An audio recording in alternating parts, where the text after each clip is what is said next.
திமிரி பேரூராட்சி மன்ற அலுவலகத்தில் மாதாந்திர சிறப்பு கூட்டம் நடைபெற்றது. ராணிப்பேட்டை மாவட்டம் திமிரி பேரூராட்சியில் மாதாந்திர சிறப்பு கூட்டம் நடைபெற்றது. நிகழ்ச்சிக்கு மன்ற தலைவர் மாலா இளஞ்செழியன் தலைமை தாங்கினார்.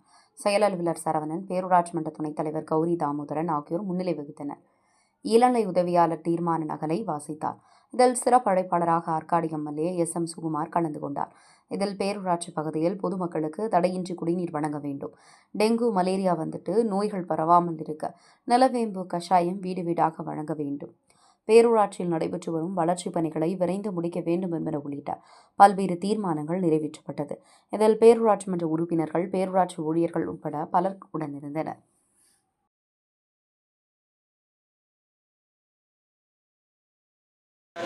மற்ற மாதாந்திர கூட்டத்திற்கு வருகை தந்து இக்கூட்டத்தை சிறப்பித்திருக்கும் அண்ணன் சட்டமன்ற உறுப்பினர் எஸ்.எம். சுகுமார் அவர்கள்